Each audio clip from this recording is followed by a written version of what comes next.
We live?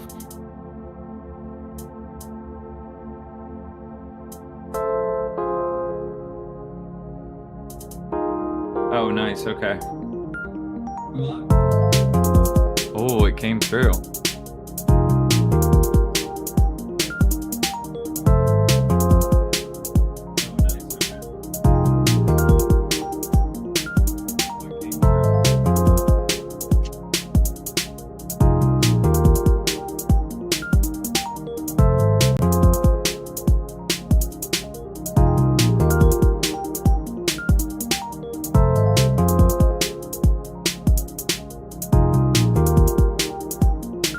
Are you reading our private chat?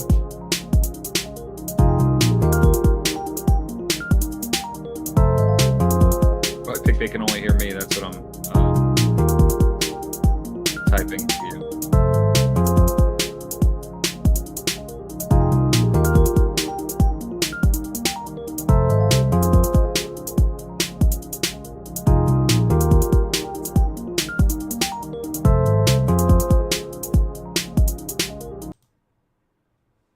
Here we are. All right. So everybody in the chat will need to help us out. We're still figuring out our live stream situation. Justin, you should probably repeat that just in case they can still only hear you.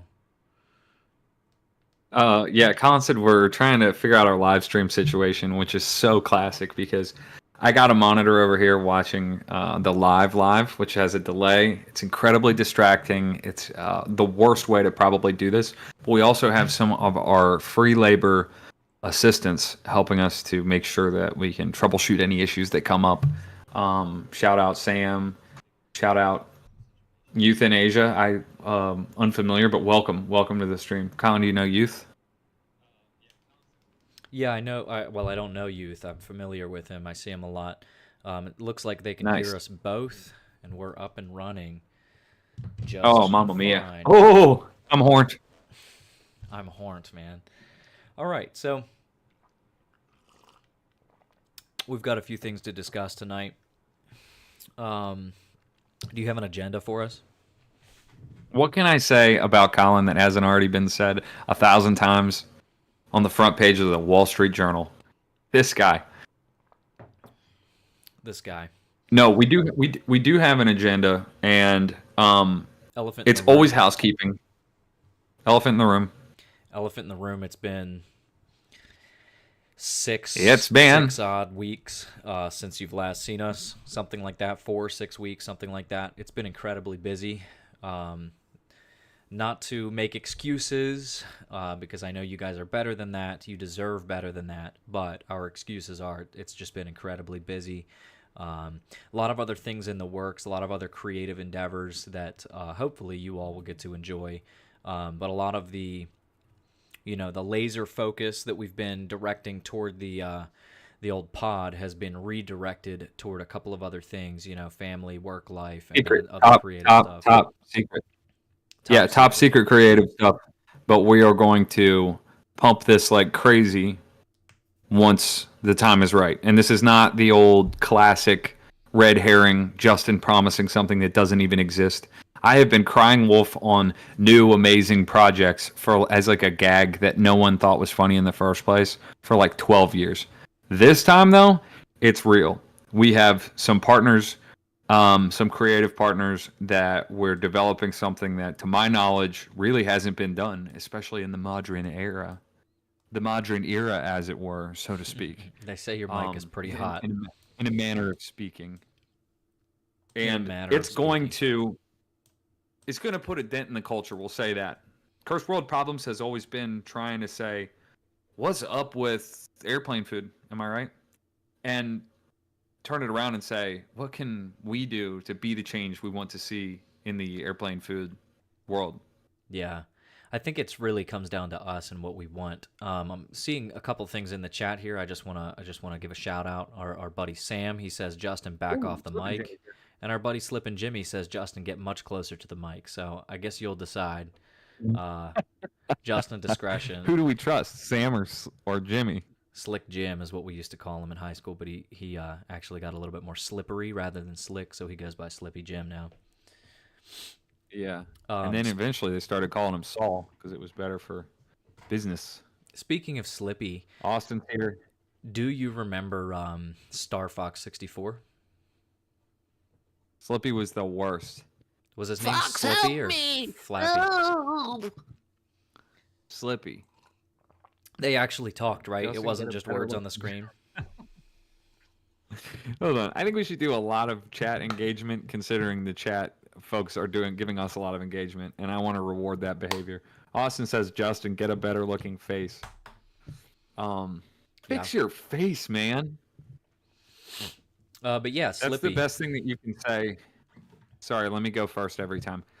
That's the best thing that you can say to a person in a bar bathroom who has had way, way, way too much to drink and is looking depressed. Come in and say, dude, fix your face, and then leave. Have you? You'll always remember that one. Have you gotten many altercations over your short life? You don't have to get into details, but just a yes or a no. Physical? Any such? Any altercations ever? Any such flavors? Yeah. I guess I've altercated with not a few gentlemen, but not physically. No one's tried to punch me in the face except for in an agreed upon arena, an amateur trying to get better at boxing situation, and that has only happened this year for the first time. Thankfully, I did have a youth, an urban youth put his hand on my throat in Manhattan, in New York City, in 2018. Throttled me like a turkey, and I said, "Unhand me." And that did the trick. You said what?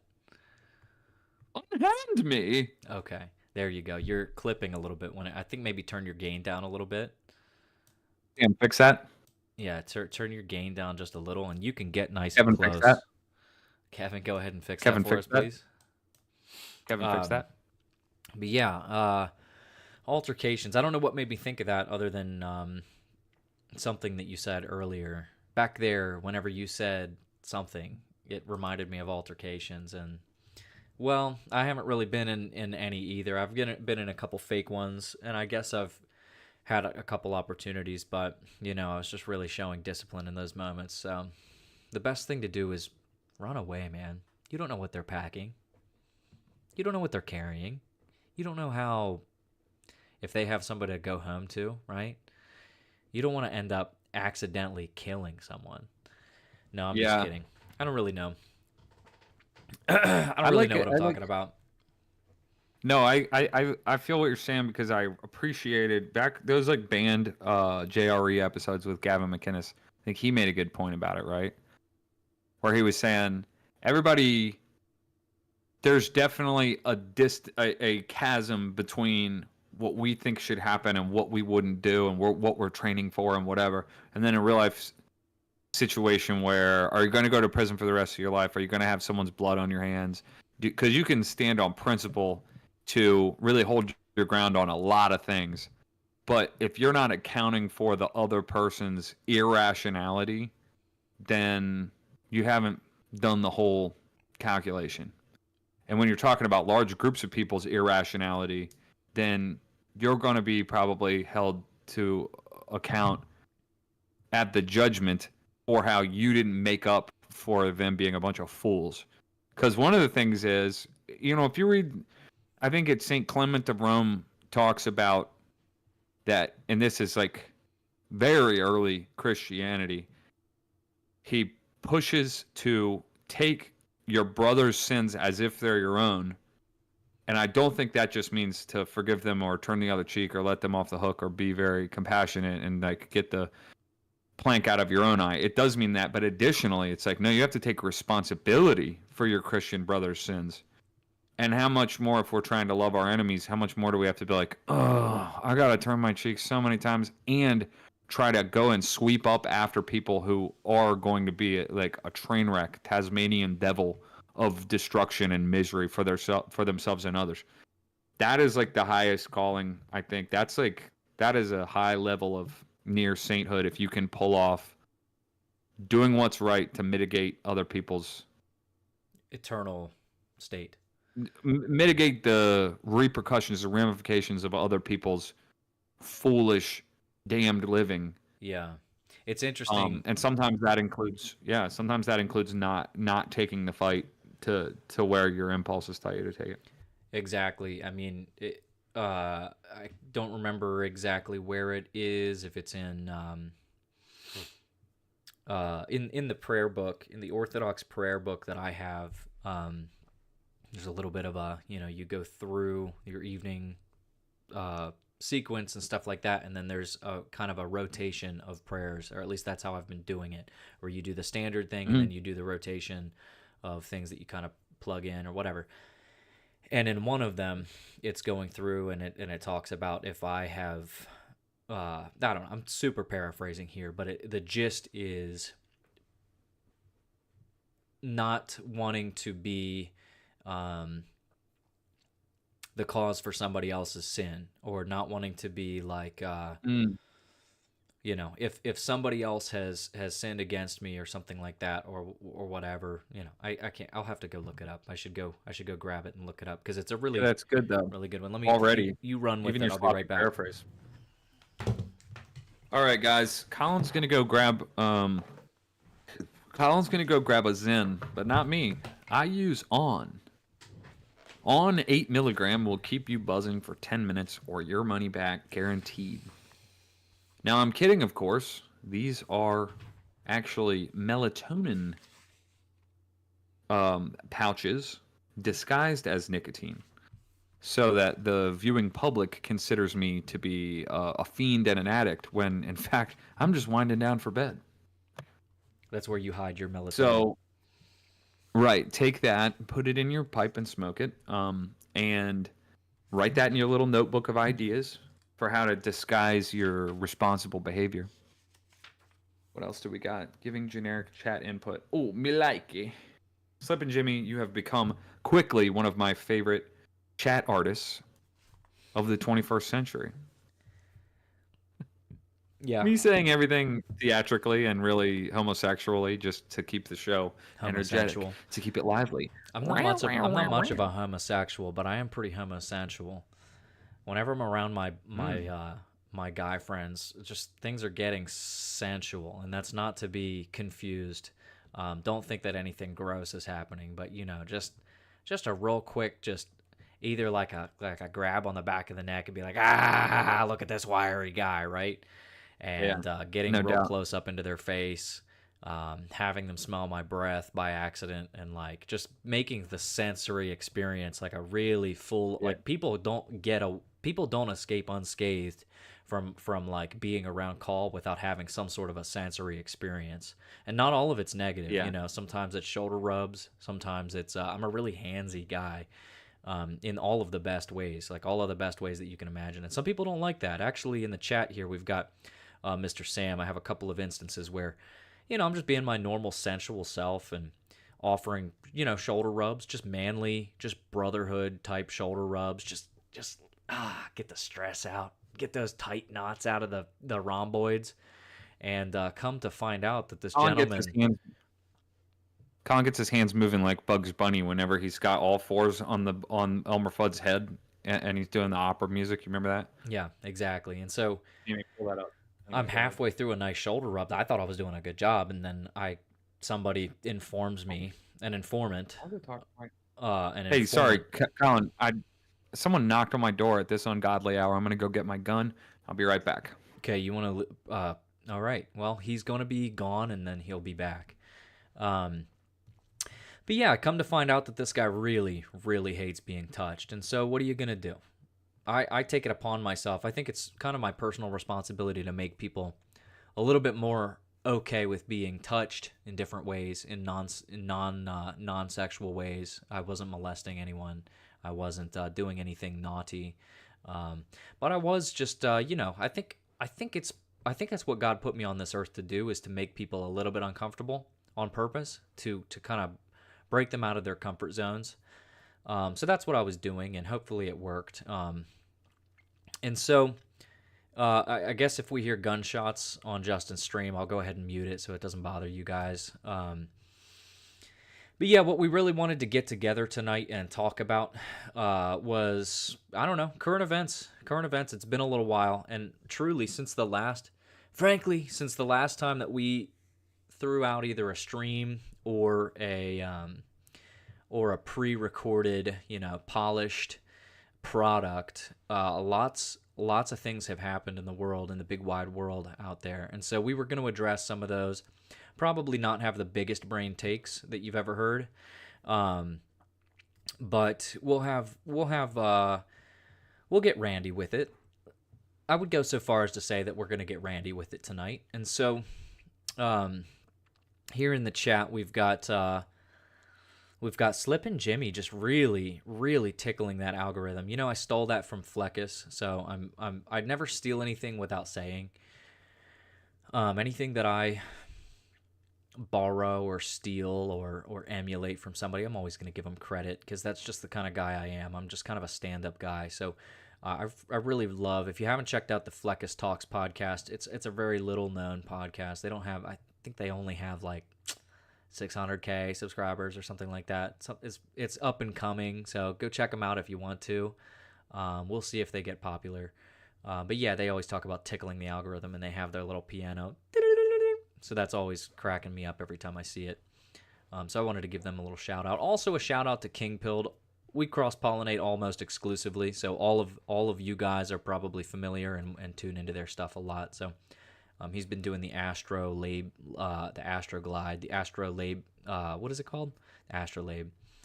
And gotta be honest, frankly, I get all my information from Matt over at King Pilled. So thank you, Matt. You've rewired my brain to be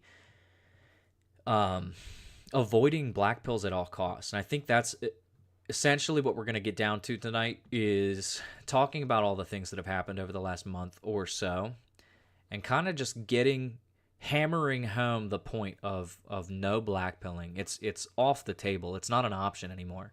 It's kind of like that moment when you wake up. Hopefully most of you guys, or all of you guys, get to this point or have gotten to this point. But there's a moment where you wake up and you kind of take certain things off the table of your life, and you say, this is not an option for me anymore. If it's something you struggled with, won't get into too much detail, but any sort of things you struggle with growing up through your teenage years or whatever, eventually get to a point where you're like, this isn't really an option for me. It's not on the table anymore. And that's how I've always thought about it once that day happened for me. And then I was like, I think it was a little bit of a game changer. And so if you just don't see it as an option, black pilling is not an option for you, no matter what happens. Because ultimately, as Christians, all types of Christians, but especially the Orthodox brand, the Orthodox flavor of Christian, which we're just we're not going to pretend that we've been doing this for a real long time, but black pilling really isn't an option, because even in the worst case scenario, even in the worst of the worst, like, you have to think about through the ages. If you read your the Lives of the Saints at all, or watch Lives of the Saints videos, or listen to lectures or anything like that, you pick up on a sense of other times and places in history being a lot worse than where we are now, obviously.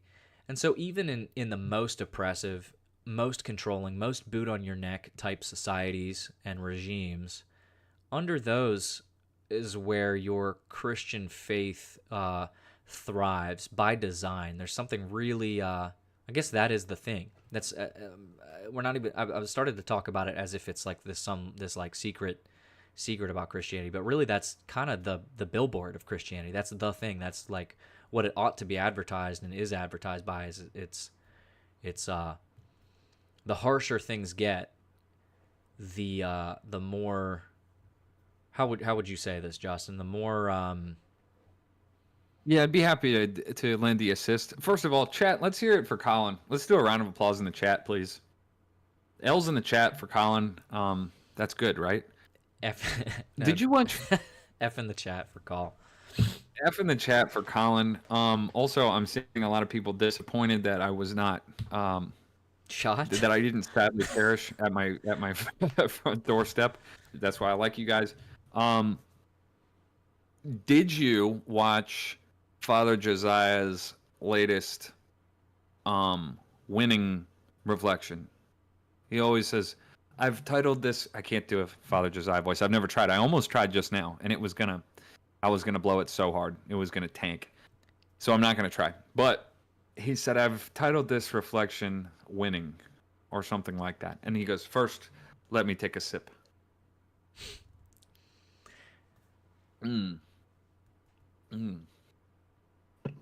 So that's the best Father Josiah Trenum that I have up my sleeve. But he did a video that was a little bit longer than maybe his average length for just a short reflection. But it was pretty good, and it was about what you said, that it is not an option, and especially when it comes to our own salvation, especially when it comes to the fight, the race, the competition, the engagement in the warfare of hold on, somebody in this house, and there aren't that many of us humans, left a cat in here and closed the door. Let me just take care of that real quick. It was either me. Let me just be right back. While he's taking care of that cat, I'll just kind of continue what I was saying. Blackpilling really isn't an option. And before I started listening to Matt on the Astrolabia show, it really, I was a blackpiller. I was a straight gooner, and not in the way you might think. And why that's a good thing? No, and not in the way you might think. I was a straight blackpiller about a lot of things, and so just to really make it concise here, for concisity's sake, for uniquity's sake, I'm gonna make it nice and concise. Before, I was like, oh no, the world, it's gonna crumble around me. No, the world is a vampire. What are we gonna do? The presidents are all they're all corrupt, and I was just, that was my attitude. And so you check out, you go through phases. Some people don't ever get out of that phase. Some people never make it to that phase in the first place, where they're all conspiracy brained and stuff. But if you do make it to that phase, you're kind of like, it's really tempting and really easy. The default for people who dabble in that stuff is to assume that everything is controlled, and you've got the puppet master mastering the puppets and pulling their strings and giving like all of that kind of stuff. And so you start to see things in a I can't win, there's no hope, and I just got to trust in Jesus. Hopefully we get raptured out of here before things get really bad, right? And so once you flip that into no blackpilling, it opens up your brain to, like, what I was saying earlier. Even the most oppressive of regimes, there's no blackpilling, because as you still have to be fighting tooth and nail on your way down, even if the ultimate end is to die, or to die a martyr, or to whatever. The only job for you is to continue fighting the entire way down, even if you lose. But here's the thing. Unless you do that, you have no chance of winning. If you're destined to lose, you're destined to lose, but you might as well go down like a man. But if it's kind of like on the fence, and you treat it like you can win, that's your only chance of winning. And so the same thing applies to our modern day politics in America, and to the church in America, and to all of these different things where people just get stuck in this black pill mindset, and you just gotta stop. You just gotta stop. Okay, go ahead. Right. Yeah, no, I'm affirming everything that F in the chat from Slip and Jimmy. Thank you for that. For every F that we get in the chat, we're going to donate $1 to St. Jude's Children's Hospital. So thank you so much for that. You have no idea how much that means to us, and obviously to the children. So essentially, the thing that really turned it over in my head is it's very normal whenever you get into this truther realm, which I'm actually very fond of. That's where my roots are for a long time back, going a long time back. And there's a lot of truth to it in terms of factual accuracy, right? And there's a lot to be found out, and there's a lot to be delved into, and you go deep down all these rabbit holes and trust no one and all that. Sure, granted, through one paradigm. The thing is, it all has a flawed presupposition, which is that you are not efficacious as a person. That means that all the theys that do exist out there, ironically, even though you're onto them and you're so woke to their agendas and Tavistock, you see, and the World Economic Forum and the Council on Foreign Relations, Bilderberg, Freemasons, Kabbalists, and the list goes on. Bilderberg, Whatever, Steinberg, dude. All that Weinstein, Einstein, Bergstein. Einstein, Weinstein, Bernstein. What is it with these people? Goldstein, Silverstein. Great band. Listen, the thing is, you're a person, and none of these people.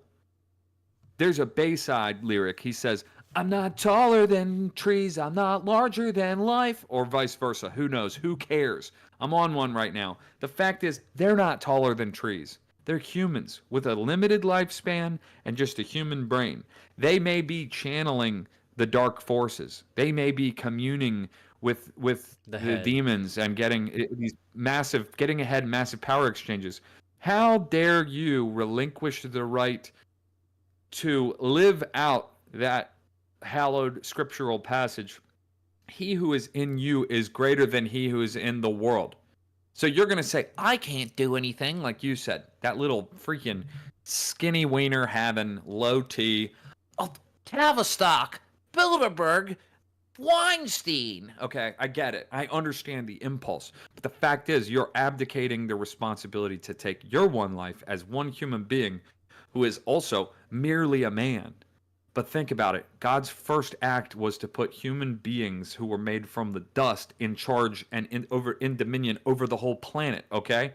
He said, I'm going to use the lowly things to rule over the large and in charge things, okay? And that's what pissed off the third of the angels so much. But it was God who abided with Adam and Eve. Even after that they sinned, he made a way. He abided with Abraham. He abided with Noah. He abided with Moses, Elijah, and then the apostles. And not only abided with them and in them, but gave them the right, as the scriptures say, to be called children of God. Now the body of Christ, Christ is now incarnate again since Pentecost in the body of the church. And you, as a member of that church, you are actually part of the body of the Son of God, and yet you're going to treat yourself as if you can make no impact in the world against people who have done nothing but to sell their birthright to freaking ugly pervert demons. I don't understand how more cucked you can be, to take a term that's pretty played out from years past, but we're going to have to pull that out of the archives from right-wing Twitter to say that's absolutely cucked behavior. And I have to take this moment to repent of things that I've said on prior streams. One of our less popular episodes of Cursed World Problems was Politics is Cursed. And I believe, I could be wrong, don't go check me, but I believe that during that episode I was probably saying some nonsense about how voting is fake and gay. Here's the thing. Everything that you just said, only in recent weeks have I actually changed my tune on, and it's for the exact reasons that you just laid out and that I laid out. And repentance is such a beautiful thing, because I'm not going to be the one out there saying, well, you got to do it because it's your civic duty if it works or not, but you have it not as a religious thing per se, where there's no that is the Protestant Sunday school way that I'm not trying to be a part of, is to say, well, you just do it because it's the right thing to do and don't pay attention to all the things that don't add up. Instead, I want to say, no, I'm going to treat you like an adult. And it is nuanced, and I understand the impulse to say voting is fake and gay and it's all controlled. But you're not thinking hard enough. It's not that you're thinking too much and you need to dumb it down and you need to just believe blindly. It's that you've only taken the first sip of that glass of true rationality, and you haven't gotten to the bottom of it. It's the places in the middle where you're black-pilled. You're all white-pilled and you got no problems when you're a kid and you haven't seen the dirt of the world. That, you're pristine, you haven't been touched. Then you get black-pilled when you've seen too much. And then you get unblack-pilled, ultimately eternal white boy summer white-pilled, once you've had enough of it that you go, you know what, no matter what, it can't touch this. Yeah. This world is cursed. But I'm waiting around for somebody else to do something about it? No, me and my boys. Yeah. We're going to crack a couple cold ones.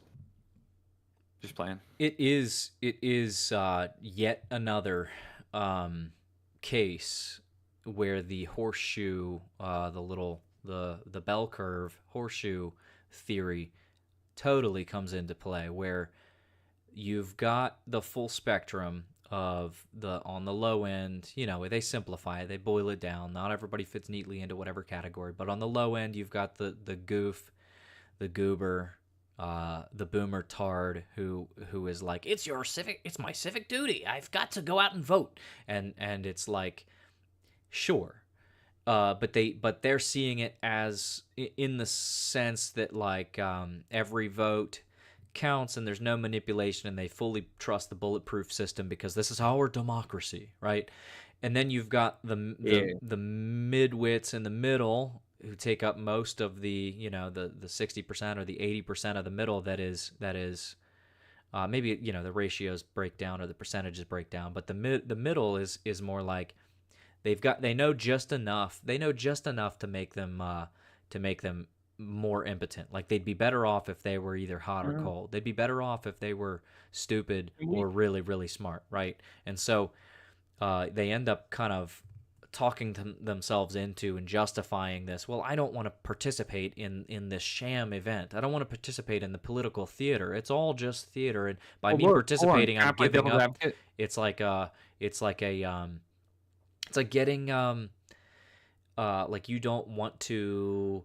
Like you're too cool for school. Like you don't want to play along with the silly game because you know that it's fake, and it's kind of like a statement. Like it's like wearing a pink shirt as a boy because pink is not a girl color or something like that. Yeah, I but don't freaking know. how are you really winning people over though? Because you're saying what they are being, and in a shameful way. And I think we should engage one of our longtime listeners. That's random user 928405531. Who is speaking a lot of things that still, they're so fresh in my mind because it was only a few weeks ago that I was in the barn talking to you and Kevin about this exact thing. And I was saying everything that you're saying now. I can't account for I tried to account for the change earlier, but it wasn't with particularity. It wasn't with specificity to the facts. When you say, well, it's all nonsense and I don't want to take part in this. Can we start by validating that impulse? Because you know what? When you do, there is a very appealing call to hang it up and go, oh, that's the one thing that they seem to not want me to do is to say, screw this, I'm going to welding school. Like, think about you're in school in high school, and you're like, I don't understand why I got to stay in class to sit here and not make no noise. How about I go to tech school at James Rumsey up the road after third period? Turns out those kids did all right. They became welders, electricians, plumbers, whatever. But they had that impulse of like, screw this, I hate it, I'm out. How do we treat that impulse and that mindset with respect and then say, all right, I'm listening to you. You got all that fire. Now let me show you where it's misdirected. How do we do that with specificity? Because I feel an obligation to random username 928405531. Like I said, he's been a long-time fan, and I feel like we owe him this. Yeah, he's great. He's great, and I understand that. It comes down to the last part of it, at least for me, and this is just where I currently am or whatever, is that it seems to be the similar horseshoe deal where the bottom and the top are in agreement, and the top is like, well, hey, I don't even know if this is like, again, we're retards. So don't listen to us about politics, but listen to us for the entertainment and the Austin Powers, baby. Yeah! Oh yeah, baby. Oh, that gets me right horny on the live stream, mate. But it seems to be also that it's like, okay, even if it doesn't matter, the symbolism of it to not do it when there's a chance of it counting or making a difference or whatever, to me is an instance of purposely not doing something that you're responsible for or whatever. It's like you've got this thing, and even if it is of minuscule significance, you still, to be consistent across all of the boards of your life, you want to be acting potent. You want to be exercising your potency as a man. You want to be in every realm that you can possibly get your grubby paws in, and like doing your best to make the world a better place and exercise dominion or whatever. You get Yeah, that's good. The big ones are your family, right? And your immediate, like if you have a dog, if you're just a single bachelor dude and you've got a cat or a dog, you have to be you're responsible for that thing, right? Even if you don't have a dog, you're responsible for the apartment that you live in to like make sure that it's like orderly and stuff. And a failure to do that is a failure to be potent. Mm-hmm. You're impotent, right? Mm-hmm. And to not even so there's people who have like a disorder that can't do those things, and so they need to get that taken care of. But the people who are perfectly capable of doing those things and neglecting them, they're being impotent by choice, right? Yeah. And so that's the most important stuff. Explain it in a different way. Well, hold on. Let me finish. We can't interrupt Right, each other as well as we do on right, hurry up. Stu. But just take that. The way that I see it, at least, is that the most important is the stuff that's right in front of you. My wife and my son and my dogs and my house. Keep it in order and do what you can in your space, your microsystem. And assuming that that's accounted for and you're doing your best in those areas, then you've got all these other things in your mesosystem and your macro system that are farther away and less significant. But you should still be treating them with the same consistency of I'm responsible for this thing. So if all you get in the national political realm is a vote that may or may not get counted or may not be significant in the grand scheme of things, it still follows, in my opinion, that you should go ahead and go out of your way to take the 2 seconds or whatever. And that's not even my argument. It's so easy to do. That's not my argument. It's something that's within your power that you can symbolically even just cast a vote for the better guy. And so Matt was talking about St. Paisios, or maybe St. Nectarios. I think it was Paisios. Talking to all the people who came to him and are like, who should we vote for? They're all corrupt. What do we do? And he says, well, vote for the best one, the one who loves God the most and the one who loves his country the most. Well, they're both corrupt. Okay, olive trees are all affected by this disease, but we need olives, so what are you going to do?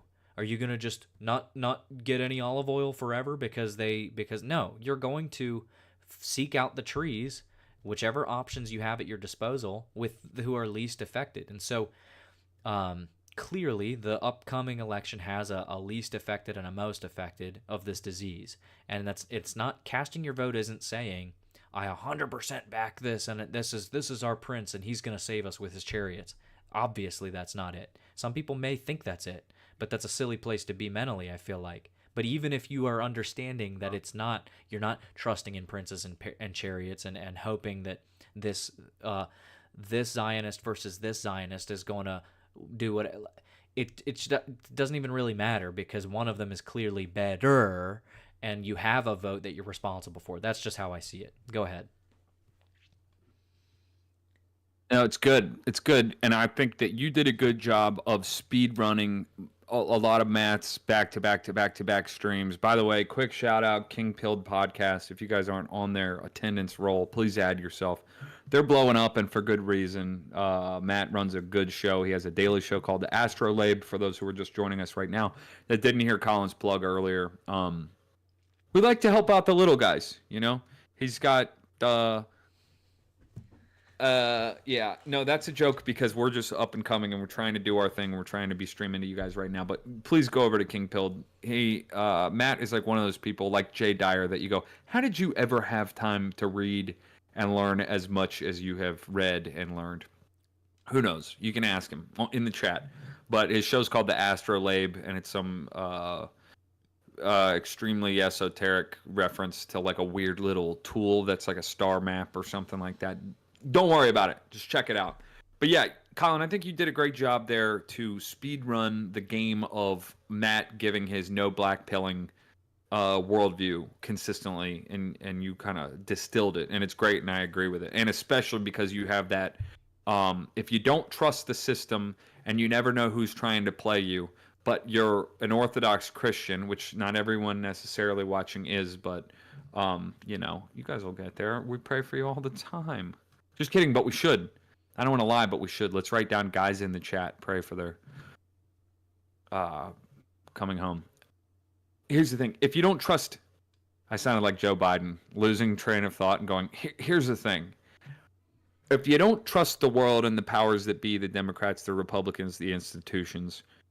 but you can know that Saint Paisios was literally a man of God, as about as perfected as a person can hope to be in this world.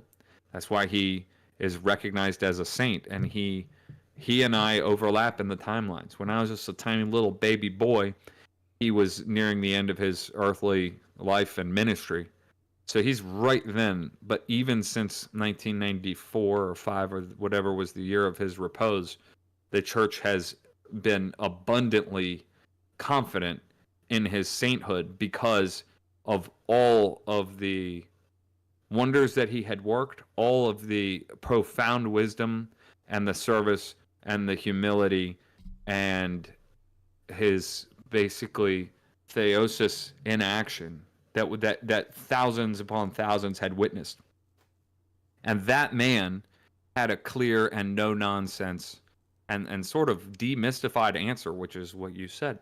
Don't get so wrapped around the axles about how bad the system is. You try to take the weight of the world on your shoulders, and you kind of want to wish the world to be the place that it should be. Well, that's in God's hands, and that's a management level task, and God's in management and we're more in operations. Okay, so if you're in operations, you don't try to work on logistics. God's working the logistics of how we win, how we triumph. You're in operations, so you be a little foot soldier. I'm mixing metaphors as per usual, but St. Paisios with very wise words said, simple, you go and vote, and if you get to live in a representative form of government where you actually have a vote, you should vote for the one that loves God the most and loves his country the most. It's profound. It seems simple, but it's profound that love of God and love of country are on some grand spectrum or matrix, and that who are we to demand perfection from anyone in the first place? You know what I mean? That then we think we can judge. One of the easiest temptations to fall prey to is that they put up such a villainous person that the devil's so itching for us to run into judgment to them. But all that does is put us in a posture of judgment of the outside world and others and Kamala Harris and Joe Biden and whatever. Like, look, man, hypocrisy vomiting out of my mouth right now. I think about them all the time, and I'm like, those clowns, and I start to get mad. But here's the thing. When you're switched on that channel, you can't simultaneously be thinking about winning and about submitting to the will of God and about that triumph and your own purification and how you can love your neighbor and what people need around you and how you can secure your family, your household, your estate.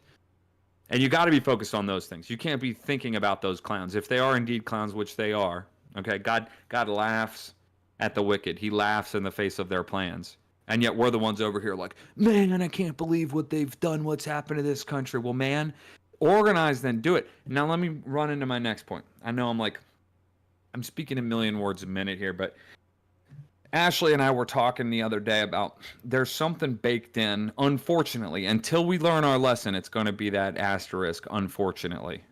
But we have yet to learn our lesson as the patriotic right-wingers that we are. And our lesson to be learned is there's something baked in that the leftists and the busybodies and the control freaks and the people with the warped worldview and the dysgenic the nerds that are going to kill us, to quote Mr. Weishaupt, they're the ones who are 1,000 times more likely to be involved, to get involved in local politics and local government. They're the ones who want their grubby paws in your business. They're the ones who want to write a new ordinance for your neighborhood that says that you can't have a couch on your front porch. And you could get all mad about it and say, I can't believe they're doing this to me. I should be able to light fireworks out of my freaking wood stove or what, I don't know, making stuff up. But if all you're doing is complaining about that, and they're the ones who are out there starting some stupid little committee and getting themselves elected the president of your HOA, something at that lowest level, and you're not willing to go and be like, hey, I'll give it a shot. I'll try to run for some low level thing. I'll try to impact what's going on. If you're not doing that, then how? It's kind of like an alteration on when people say if you don't vote, you can't complain. That pisses me off. What I will say is, sure, vote. I'm now for it. But most of all, just be a part of the system that you want to change. If you're going to be a spectator, if you're going to be in the nosebleed seats, just booing what's going on, then that is the opposite of being an effective and a potent man. You should be overflowing. You should be splooging your life force in every direction, as it were. You should be impregnating everything around you with with fruit. righteousness and uprightness and justice in the true sense. If you've been taught anything in humility, if you have learned anything about the kingdom and you want to affect it to the world around you, then you have to start by laying your life down for your wife, for your countrymen, in small ways that don't require,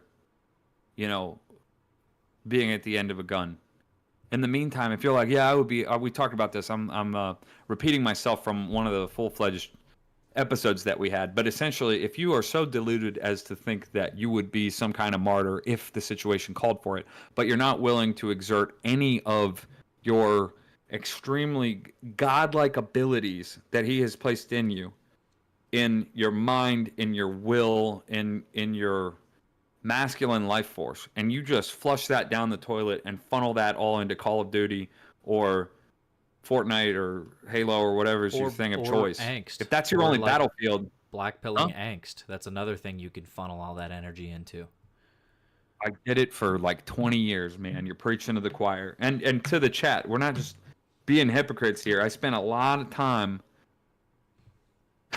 feeling sorry for myself and just overindulging in what the world has to feed you. If you consider, if Austin, if you're still listening, just know that there's a caveat here that we can still enjoy art and it can still be a part of our repertoire. But if you are not discerning with the messages that you take in, and you say, well, at least I got Blink 182 to help me be pissed off at the world, then you're really consuming the goy slop that the world is giving you. They're saying, yeah, that's okay with us. Yeah, be mad. Paint your freaking fingernails black. Yeah, that's fine with us, as long as you're not over here taking over your small town with your ideals. Yeah, dude, get mad. We'll give you more of that. There's more where that came from, totally for free. You want more porn? Here's some more porn. You could feel powerful. You little bitch. That's what they're saying to you, by the way. I know that if anybody's watching was sensitive, you know what? I apologize immediately. I shouldn't have used language, but I got hyped up because I'm thinking that's what they think of you. All right, and that's why they feed you opportunities to get mad, to downward spiral. But what they're afraid of is when that downward spiral starts to slow down and halt, and then it starts to waver, and you go, wait a minute, maybe I can do something. Then it starts going up this way. It's the only thing that they don't want. And that's the opposite of blackpilling. And when you start clawing your way out of that chasm, out of that hole, out of that canyon, and you get your brothers with you, you get your wives with you, and your dogs on your side, they'll do whatever you want. You know what I'm saying? Yeah. I just want to add in here, number one, anybody who heard that curse before, just positive reframe it as you little snitch. Number two, don't forget self-love. Take care of your wife, sacrifice yourself for that, but don't forget to sacrifice a little bit for number one. Number three here, I'm getting extremely uncomfortable and shifting in my seat because random username 928405531 says, to be fair, St. Paisio said, vote for somebody who loves God and country, not love of country and God who can win. It's not an actual endorsement of the lesser of two evils. It's more of an analogy of Sodom. Interesting point. I don't see the connection. Say that whole thing again. Let me read it Just kidding, I'll read it. Yeah, you can read it, but I will read it again. Wait, no, let's read Well Emmanuel. He deserves this. I know that random user named 9284053 has gotten a lot of love on this stream, but let's hit up Well Emmanuel because he really is one of the OGs. He's active over on Kingpilled. I've never met him in person or even online, but Well Emmanuel, I see you out there. You truly are my homie. He says 90% of neighbor administrative meetings is cat ladies and or Karens. I'm not complaining, just noticing. Okay, yes, I'm complaining and not moving from my chair about it. That's good, man. That's me. That's what Ashley and I were just talking about a week ago, saying, you know what? They are the type of people it's built into the system. So it really is on us. If we just learned that we can move, if we are that boomer meme of all the people like one of them turning their back and looking at the slave driver, and then other ones noticing. I don't know if you've seen it. It doesn't matter. That's so real, man. The uprising, A Bug's Life. Whenever one ant said, "Wait a minute, there's 1,000 times more of us ants than there are grasshoppers." That's us, and that's what White Boy Summer should be about. Not just about bopping that beach ball around. Hold on, I'm getting a transmission. Okay, should got shy. What? Okay. Yeah, well, Emmanuel, fantastic point, and that's all of us. So how do we do this? How do we organize? I say we keep talking about it for a little bit, and then we start doing something about it. Okay, so let me read again what random username 928405531, the man, the myth, the legend, said in his comment. To be fair, he said, vote for someone who loves God and country, not love of country and God who can win. It's not an actual endorsement of the lesser of two evils. I think we should pull up the quote if we can, because I read the long form. I think we should veil it. I think that we should say it's all up to personal Look it up. interpretation Look it up for here. yourself. Look it up for yourself. Might be hard to find, and honestly, just take our word for it. No, I'm just kidding. I have only heard it secondhand. I think it's I wanted to. I have a couple books on my book read list that who knows, maybe it's in some of those St. Paisios quote books or whatever. But either way, I was personally taking it as an endorsement of lesser of two evils thinking, and it rings true to me. But if you're saying random username 928405531 that it expressly is not, it definitely is not, then I don't know, maybe we'll fight about it, I guess. But what made sense to me is that it's almost he was, again, it's just my perception, was that it was almost like he was belittling the idea of, oh, it's just a vote, but you might as well cast it in whatever the rightest direction is that you possibly can, because you have it. And if the system's broken, they give you this to work with, just operate within that system. Because what are you going to do? Change the system? I don't know. It's difficult, Yes. right?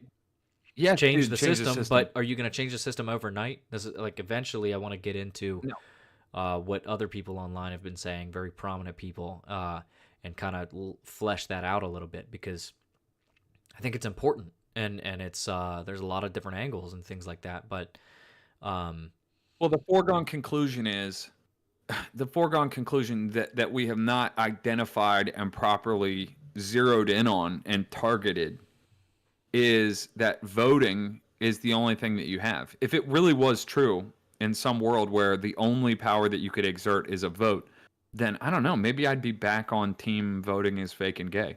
But the fact is, it may be true that they're trying to get you to vote. Here's my nuanced perspective.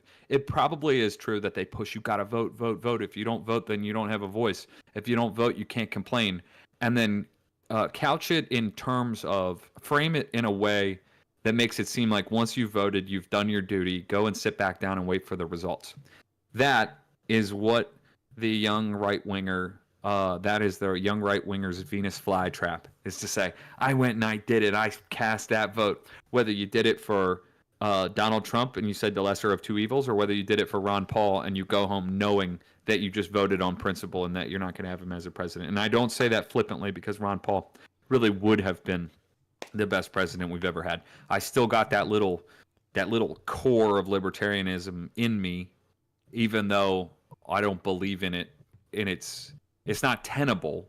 I'm like so far past that. But if you're just living in a world of ideals that clearly don't bear themselves out in reality, then yeah, like Ron Paul and everything that he stood for is great. Or at least 95%. There's also something to be said for legislating morality, which should and has been done for all of human history, with the exception of this little fairy tale world that we live in. But anyway, all that to say, the fact is, you should vote because it's the least you can do. And like Colin said, it is a symbolic gesture that's not just symbolic so you can wear your little sticker, but it's like when you go for a walk, you might not burn all of the calories so that you can or lose your 35 pounds of excess fat.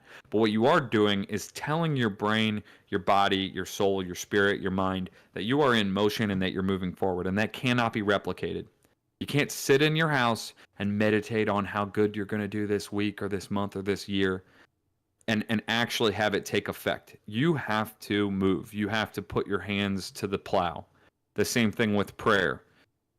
Maybe better than nothing is waking up and looking at your phone and dedicating 10% of your processing power to saying some half-hearted prayer and being like, I'm trying. That probably is better than nothing, especially if you read the fathers and our saints. There's sympathy for starting where you have to start. However, we all know that we're capable of more. We all know that we're capable of standing in reverence, of reading our prayers, of reading the lives of the saints, participating in the liturgy, to do things that we know are aligning ourselves. And it might hurt and it might be uncomfortable and it might grate up against our lazy engine that's inside of us, but that's the point. Good. You don't have to white knuckle everything, but you have to at least acknowledge that what you do, even the small things, especially the small things, matter in reposturing your entire being toward effectiveness, toward being part of the kingdom. And so, if you neglect to vote, you're always going to have this subconscious thing, this check in your whole thing, and it's like, well, I wasn't even faithful in the little things, and I'm trying to be responsible for the big things. You're going to feel like a hypocrite if you're out there trying to change the world, but you didn't go and cast your one little vote. I'd say your vote probably, in reality, if you're looking at the numbers, yeah, whatever, it doesn't matter based on what state you're in. By the rationalist, freaking nerd, dork numbers man, always pointing at numbers and charts. Look at this statistic. That guy may be right, but he's a loser, and his team always loses. But the guy who says, I voted for Donald J. Trump, and I am bullying my way into changing this culture back to what I want it to be, where what's right and good and attractive and appealing and muscular and oiled up, just gleaming with patriarchal fascist energies. Yeah. That is what's happening all around me. I'm kidding, or am I? Well, who's to say? You got to do both. You got to start with the little, and then you have to act out as much as you can. You have to radiate that eternal white boy summer spirit, where you want this United States of America to be the one that Toby Keith sang about, God rest his soul, not the one that Anderson Cooper's on TV talking about effeminately. Yeah, embody it, because here's the thing: we are we're myth makers with our own lives, and I'm the more I grow up, the more I understand. So when I was a kid, when I was a wee lad, I would play my games, I would watch my stories, I would watch my movies, and really get into like the Lord of the Rings and the Legend of Zelda and all of that sort of thing, and the Narnia books and all of this, and like have this childlike longing for, oh, if only this were real, if only things, or like I would play, what would I play? The Elder Scrolls games, Morrowind and Oblivion, and you're like, oh man, it would be so, I love the quests. It's like I can actually I can work my way up in this faction or in this guild, and then become like the boss, the king of this world, right?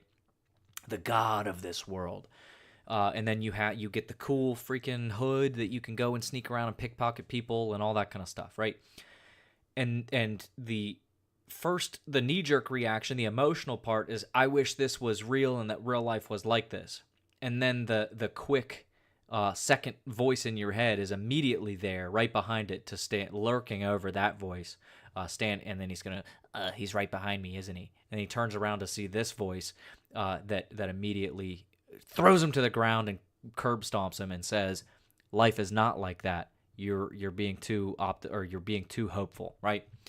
But here's the thing: as I grow up, I think the world actually is like that, and it really does like work like that. And so, in your local parish, you can go join the parish council and work your way up the ladder and wash dishes and show up to volunteer and show up to do this and that, and eventually you truly gain reputation. You gain you're expressing your potence into the world around you, in your immediate world that actually matters the most.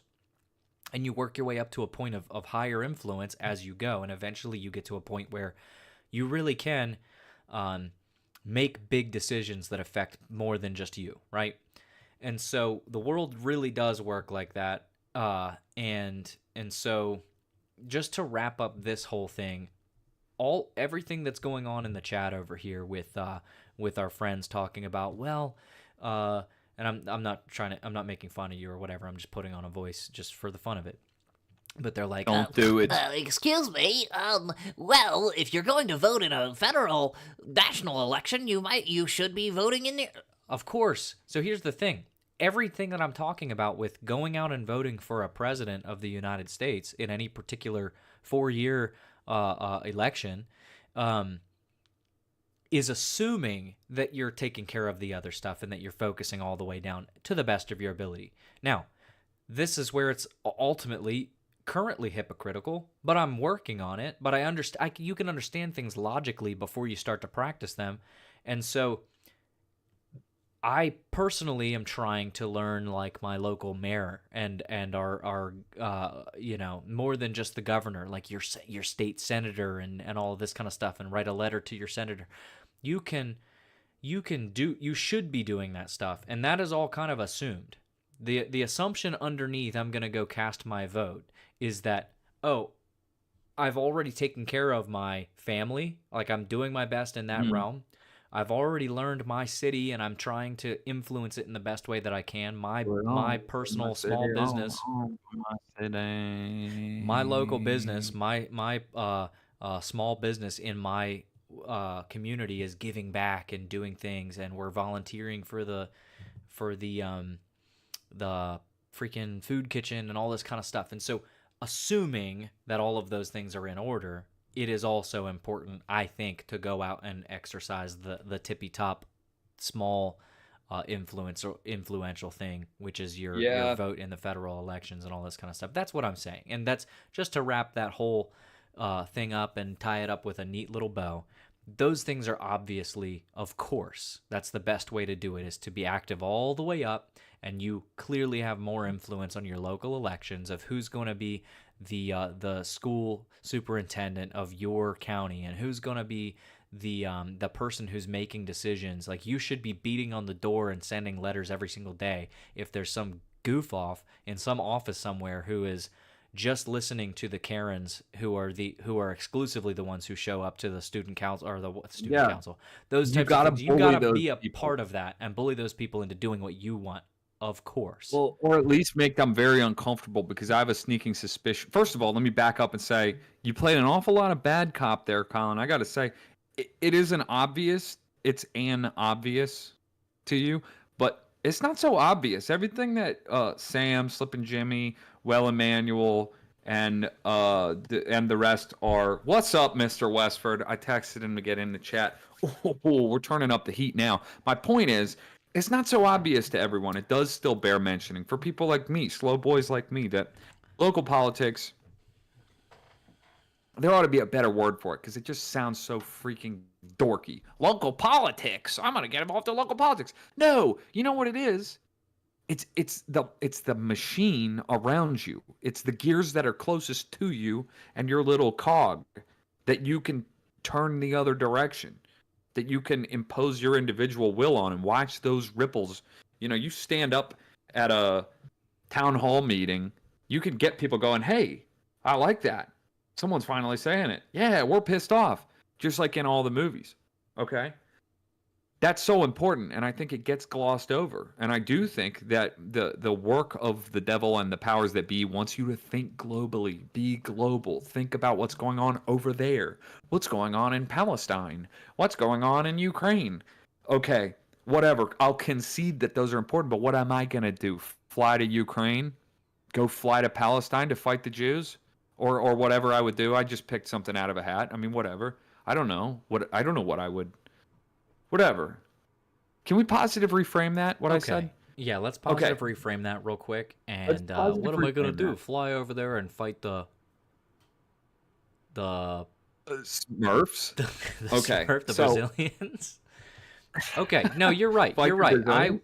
I'm just sitting here saying that this conversation is kind of assuming those things. But yes, it obviously it bears It bears repeating. mentioning. It It bears bears mentioning. mentioning. It bears je ne Way sais to go, guys! quoi, Our chat shall is I the best chat. say? Je ne sais quoi, joie de vivre. Um, And and so Will Emmanuel also, I wrote this down. He said that the CWP localist agenda, and I said writing it down because we got to. We're going to become localists. yeah, Okay, of we course. have Here's we have the Homesteaders of America conference coming up in October. It is a national convening of homesteaders, and that movement is so booming over the last few years, and we're just on the cutting edge of it. Colin's out there raising his rabbits, raising his chickens, doing his thing. But it happens in Front Royal, which is 30 minutes away from us. Not to dox too hard because the radius is probably hard to nail down. But regardless, Front Royal, Virginia, Homesteaders of America conference. Thousands of people come to one place, and then they go back to their homes. We show up there and wave our little banner and say, "Hey, localists, localists over globalists," or "Hey, use beef tallow for your moisturizer and stop putting topical steroids on your skin and drink raw milk and stop eating seed oils and do this and that and eternal white boy summer, etc., etc." That moves, okay, across. We put so much emphasis on the internet, which I think has been a tool to get us thinking globally, always feeling like a tiny drop in the bucket. It's the same spell that's cast over us about how vast and empty the universe is, and we're so insignificant. They have been sticking that in your brain since pre-kindergarten. It's time to turn around and go, no, let's see what happens when I try. Let's see how far my ripples go. Let's see how much that flap of a butterfly's wing changes the destiny of Ashton Kutcher's future forever. I said, come down here and see what happens if you try and hit me, Napoleon. Exactly. That's Can I going to just be mention the something? war cry of a generation. Mention something, a total aside in the chat. We got Mr. Westford, our specialist of princes. He's here. And he says ahoy. Over the weekend, last weekend, my son, my 4-year-old, went with his grandparents to a special pirate exhibit, a special pirate show where he get to get on a pirate ship and wear a pirate hat and an eye patch, and he was running around and doing all that, and they had a little circle, and I'm not trying to cry here, but it literally does something so melty to your little ice cream heart, melts it right away. And so they were going around the circle and asking, like, what's a pirate? They were doing pirate jokes, like, what's the pirate's favorite letter, R, and all that kind of stuff. And they went around and they're like, all right, I want everybody to go around and talk about, let's all have our favorite pirate words. All right. And then they point to my son, and we have a video of it, and it's his spotlights on him, lots of other kids, lots of parents watching or whatever. And they're like, all right, what's your favorite pirate word? He goes, oi. And you could see in his face that he realized he didn't say it right. And he did immediately. He realized he remembered the right one or whatever. He looks over to the side and like gets all shy and bashful or whatever. He was trying to come up with ahoy. And he just forgot what it was. And he said, oi. Yeah. Anyway. Oh, man. Very sad. Very sad that he did that, and I don't think he's ever going to recover. But we love him. So F's in the chat for for my boy, little KK. His name starts with a K. That's why I said that. Christofferson. Next mission: convince the local market empanadas lady to use lard instead of seed oils. Yeah. You could convince her with a trifold brochure, and you could probably get one of those for probably like $2 down at the FedEx office. So I take it back. I officially renege. Thank you. My what I said earlier, and it's not obvious. Everybody should do that. Something that very consistently and frequently occurs to me is that no matter, it's the same thing that you were talking about the other day with businesses and being like, it's too daunting, being intimidated away from starting a small business or whatever because the market is too saturated or something like that, when really, here's the thing. I get caught in this trap of thinking that the market is too saturated of people saying these things, when in reality, We need nothing. We need more boots on the ground. If you're just saying the same thing, you're just one drop in the bucket of people talking about seed oils and raw milk and all this kind of stuff. And yes, if you're Yep. stuck in the Twitter echo chamber, you see a lot of copies, you see a lot of repeat tweets, and you see a lot of threads about the same things. There's nothing wrong with that. Yeah, Even excuse if me a you're sec. taking and Jamie, can you give me a double synthesizing. shot? Yeah. Hey, keep rolling with Sorry. that. I heard some knocking on the door, so I'm gonna go get my gun and see what's going on down there. I'll be right back. Ooh, chat, is he gonna make it? Let us know your predictions in the chat. Jamie got me a double shot. Isn't she swell? Thank you. I'm gonna take this moment to shout out Mr. Arvanitas if he's still watching. If so, drop a little hello in the chat. I love prompting the chat to do things because it makes me feel powerful. But my friend, since the 7th grade, I saw you were. Ashley's in the chat. My best friend since the 7th grade did this beautiful. Well, we're going to talk about that in a second, Sam. You are our resident expert on all things ham radio. But in the meantime, Mr. Arvanitas hand wood burned this image of Saint Athanasius, one of our holy and God-bearing fathers, and I think it's beautiful. I haven't been able to hang it up yet, but it's been around. It's been like leaning on things.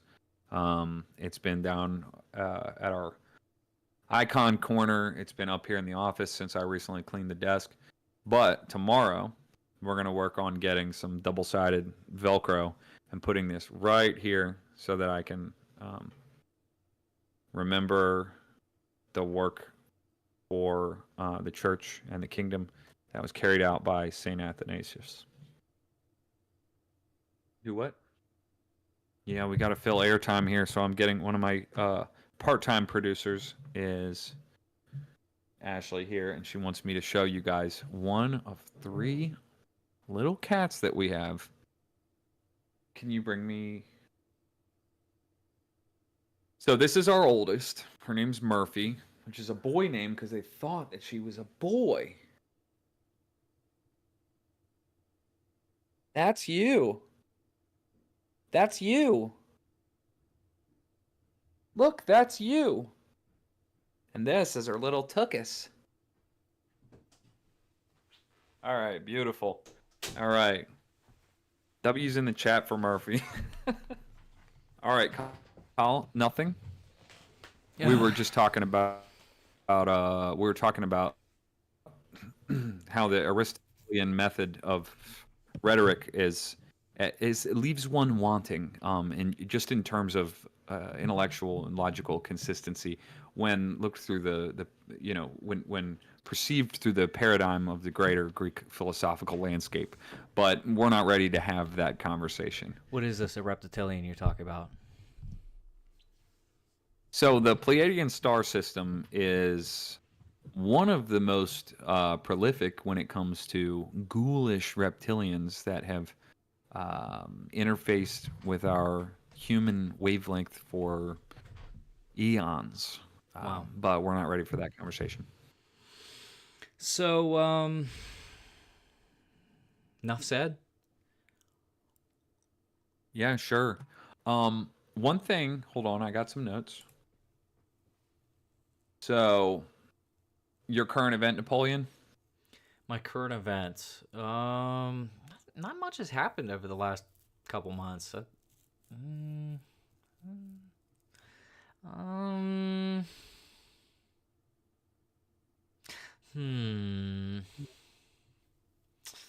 Have you heard of addictinggames.com? There's this one on there where you can learn how to parallel park, but it's from like a bird's eye view, and you use the number or the not number, the directional keys on your standard keyboard, on your standard QWERTY keyboard, and you learn how to parallel park, and it's just like a lot of fun. I could play that thing for like 20 minutes. Yeah, I do remember that. No, but so this whole assassination attempt, that was something that happened since the last time that we chatted publicly. What's your take? Real or fake? I think that real, and I think from my putting it through this perfect computer machine that is the old Jusso brain, I think that it really happened and it really was a providential moment for him to turn his head. Some people find that naive. It's just, when I have to weigh things out, it's like anytime that there's a conspiracy theory or some outlandish or ostensibly outlandish accounting of history, we always ask each other, what percent are you? And that's another thing Austin and I think did in the past is like, where are you on moon landing was faked? And you give a percentage like, I'm 70% on it being real or whatever. I'm not 99 or 98 or 100% sure that the assassination attempt was genuine, real, bullet flying through the air and piercing his ear. But I think I'm up to like 82% on that. So that's enough to say, yeah, I think that it was real. Obviously, also, I think that there were many key players that allowed for it to happen and gave a runway to the assassin or would-be assassin. But yeah, I'm like 82% on that, which is passable. I don't know what the threshold is like policy wise. I haven't put together. Never mind. Just whatever. Well, let's go to the chat. You're not even going to ask me the same question. Yeah, I'm going to in a sec. I just want to those headphones could pass as an ear patch of solidarity. Raise his fist. Ooh. All right. Yeah, I feel that. Yeah. Okay. Colin, where did you get your earphones? Five Below? All right. Next question. What do you think? Real or fake? With your framing, with the percentages and stuff like that, I would say I'm at like 98% real. Actual bullet actually pierced his ears, turned his head for real. Would have been dead if he didn't turn his head at the last second. That's how I feel. It's what I think. And here's the thing that the Chat, what's your percentages? Yeah, all right, everybody in the chat, go ahead and give your percentage. And so with that being said, my personal opinion, 98% that all of that actually happened. And then obviously not really talking about the details of whether I don't think that he staged it. Of course, I think I'm at the same 90% shape. I don't think that he had anything to do with it for the sake of his thing. I think that's an absolutely extremely goofy thing to think. I don't know. That's just silly, absurd. Yeah, I agree with that. But all of the other things, the details of like who did what and didn't do what to make it so that it was that close to happening, I'm not sure. That's all stuff for everybody else to talk about, or it's been exhausted. So whatever. But here's the thing. All of that being said, irregardless of whether or not it was real or fake or mostly real, mostly fake, here's the thing, it doesn't matter, because the legend status, the myth-making potential is there. The opportunity is there for it really happened. It was real. Whether or not every aspect of it was true as we know it, it was real. And so the event happened and will go down in history, and has the same effect one way or the other. And so that's one of the most appealing things to the way that these boys talk. Matt and Cooper and our friends over at 2-Bit Podcast, Jason, and a couple other people who are saying very similar things, is that the myth-making potential is there for us to take, right? It's on the table. It's fair game. And so what we're used to doing is allowing the powers that be just take the narrative and run with it, and that's just not how it goes this time around. We're waking up, if you want to say it that way, conservatives, young conservatives, thinkers, truthers, non-black pillars and black pillars alike, but mostly non-black pillars, are waking up to the idea of this is ours for the taking. And so all you have to do is continue to throw it further and further out into the ether and say it more and more, and give it more and more publicity and give it more of your attention and all of that to make the story what we want it to be, and the implications what we want them to be. And so That's part of why this go round back in 2016 I was the scoffer. I sat in the seat of the scoffer and scoffed at all of my friends who were watching the debates leading up to the election and getting on board with one candidate or another and kind of getting their emotions invested into it. And I missed out, to be completely frank with you. Frankly, I missed out. And so this time around, I'm not going to let that happen. And again, I heard what you said. You said messed out. Hmm? You said messed. I said what? I heard you say messed out. Hmm? You said earlier. You meant to say missed. You said messed. You sound like I can't what hear the you. I heck? think What are you? you're getting all Robotronic on me, dude. I don't know what you're talking Dude, about. what are you even talking about, dude? And so this time around, I'm what's the word I'm looking for? Component. I am component. No, that's not the word I'm looking for. Abstract. Copacetic, complicit.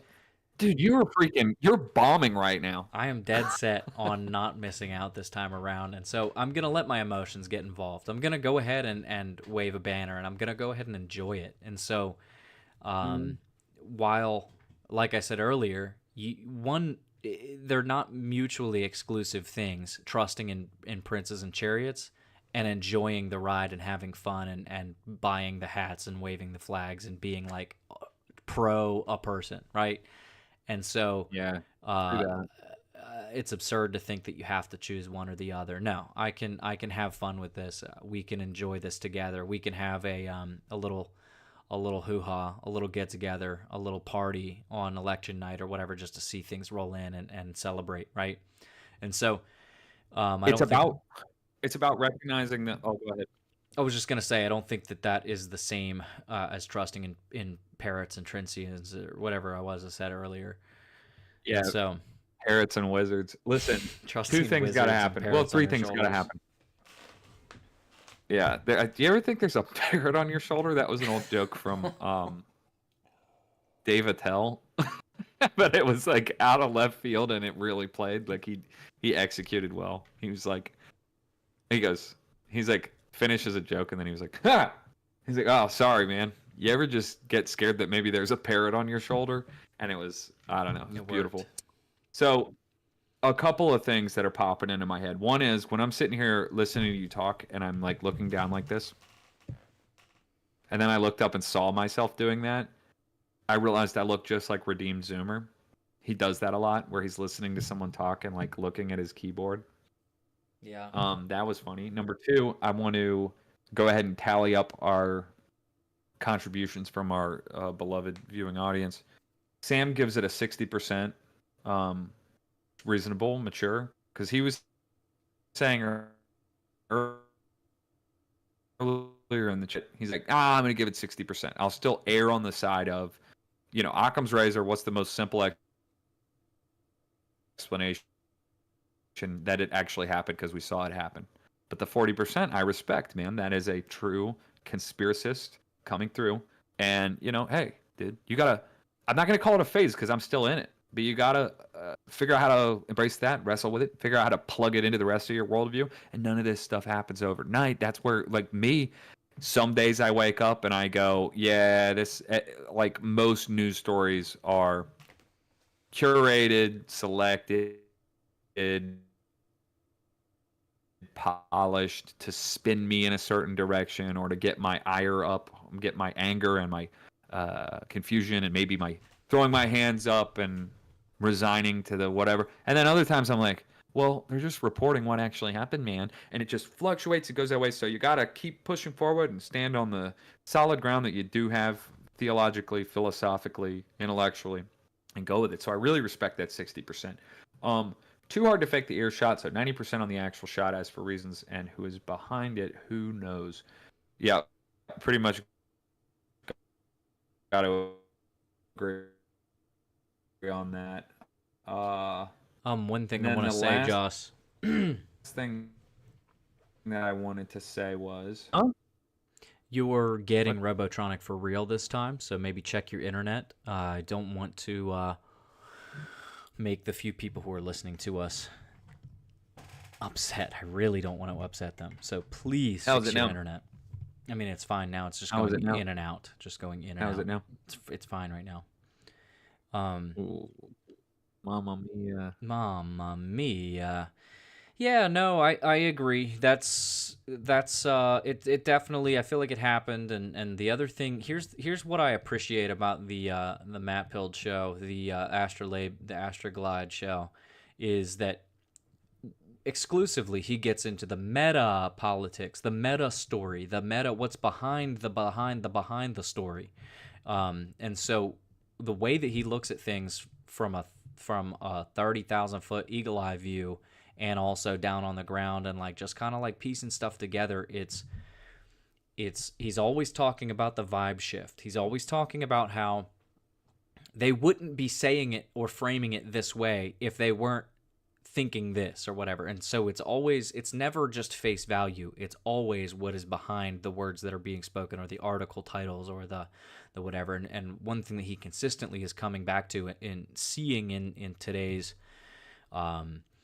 climate is that for the first time in a long time, you're getting very reactionary type content from the left. You're getting very, we have to catch up. We're playing a game of, like, it's almost like they may truly have been 10 steps ahead all for a very long time. And now they're to a point where they're only one step ahead in this game of chess, and they can't, like, they're scrambling to make things make sense and piece it together and cobble it together into some comma it together into some something that makes a little bit of sense. And it's just it's really not working. And so that's something that he's seeing a lot of, and unveiling a lot of the that meta analysis, if you want to call it that, is kind of all of his takes, which is why I appreciate it, because it makes me think, because I'm not that smart. I'm pretty stupid if you. Can we do the rest of the stream in? Yeah. The fact is, Go ahead and do the rest of the stream in construction worker in New York, right?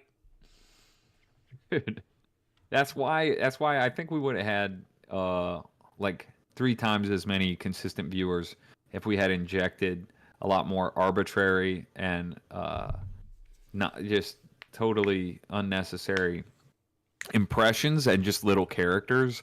Yeah. So why don't we do a lightning round of that? I throw one at you, you do it, you throw one back at me, I do it, and so on for a handful of rounds. So, all right, ready? Colin, yeah, or you tell me what to be first. Yeah, do your best impression of being shot.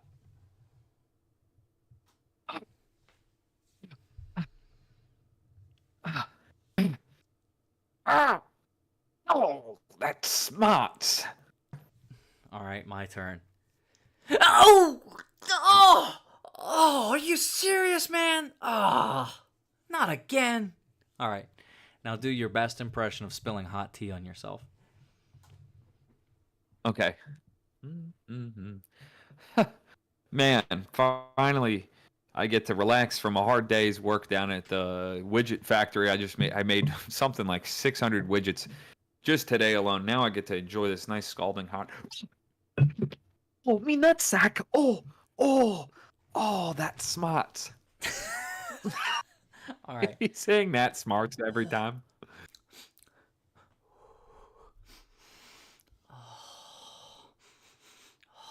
Chamomile.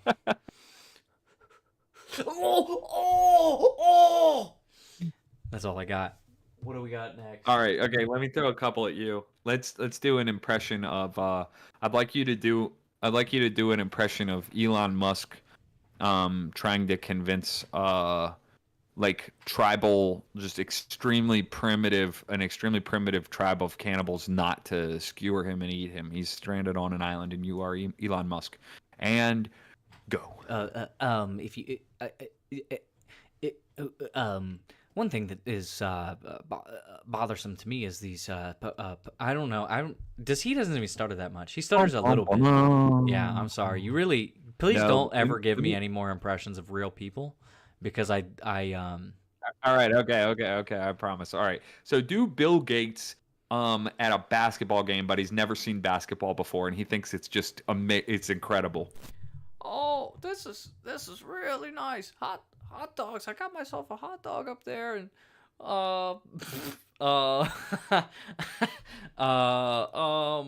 this reminds me a lot of the internet and computers. I can't believe I tried to ethnic cleanse these guys with my vaccines. This is terrific. I So you're way look better. at the way that they throw the ball. Huh? You're way better at this than me. So let me give you another one. All right, you're in your home. All You right. hear a knock at the door.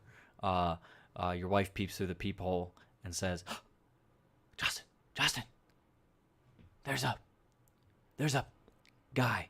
There's a guy. And What was the other part? I missed it. You cut out. What kind of guy? let's just say he's taller, and has muscles. High testosterone, Yeah, maybe lower IQ. Okay. Urban All right. feel. I'm starting to picture somebody. Okay. Yep. Just like statistically, all like. Okay. All right, I think I never can mind. do it. She didn't So- see the peephole. You wake up in the middle of the night, and that person is in your home. They're in my house. Yeah, they're in your house, but they don't have a gun. Oh, they don't have a gun. No, they don't have a Okay. gun. Okay. What would I do? All right. All right. I was just getting some shut eye. I have to wipe the sleep from my eyes because the Sandman came and sprinkled sand into my eyes to help me to sleep. But I've been aroused by a noise, and I'm feeling aroused. Oh, hello, young man. It seems you've lost your way. Where are you headed? Probably the university? I can show you the way. Come with me to the front door, or I'll give you a ride. In fact, why don't you drive a station on 50 that's being built, and my wife and I will pick it up tomorrow, okay? Just leave the keys under the tire. And you get back so you get some sleep tonight so you can get to class tomorrow. That's good. And scene. And scene. All right. All right, now. All right. You're at the doctor's office. We're just gonna keep doing you because you're funnier than me. You're at the doctor's office. Your mom is next to you. She's told the doctor all of your secrets, and the doctor comes back with the report, and he says, "I'm sorry to say, but your son is autistic." And action. I'm what? Dude. Oh, I knew it. The boys are gonna love this. And then I'll turn extra autistic and I'll start saying things like doing Instagram reels like this. When it's Friday night, you get your first drink of alcohol. Oh, let's freaking go! And scene. Yeah, that's good. Let's see if I have any other good ones back here. It's tea, by the way. This is scalding hot tea, by the way. All right, last one. You are last one. cooking, and you open up. You're sent into the pantry to get a couple of seasonings, and there's a very tall man in there. Action. Ugh. This thing sure is sizzling, but I'm afraid it's not gonna. I'm afraid it's just gonna be a little blonde, mate. It's gonna be a little bland. I'll just leave it here. Go over to the pantry to get some seasoning, some Lowry's. I gotta get some Lowry's seasoned salt. Open the door. Oh, thank you. Oh, that's much better. That guy knew just where the Lowry's was, baby.